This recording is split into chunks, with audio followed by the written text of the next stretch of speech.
دوستو جب بشارت احمد صاحب سڈنی والے اچانک ان کا واپسی کا پروگرام بنا تو بشارت احمد کالو صاحب نے جو دوست اویلیبل تھے وقت کی کمی کی وجہ سے انہیں دعوت کا نذرانہ پیش کیا، اور اسی طرح سعد بھٹی صاحب کا ایک چھوٹا سا انٹرویو بھی ہے۔ وہ ہمیشہ جماعت کی بہت زیادہ خدمت کرتے ہیں، اور عدیل بھائی کی خوبصورت آواز میں نظم بھی ملاحظہ فرمائیے۔ ملے ہیں یار جو یاروں سے آج ہم سارے،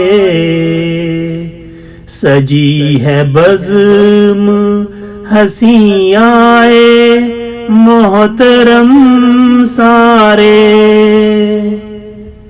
ملا ہے پیام بشارت سے جو بشارت کو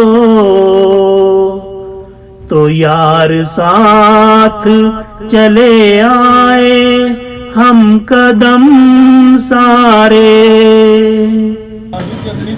اچھا ماشاء اللہ، آلو پالک تڑکا، اچھا فش، اچھا سویٹ اینڈ ٹکا، اچھا ماشاء اللہ،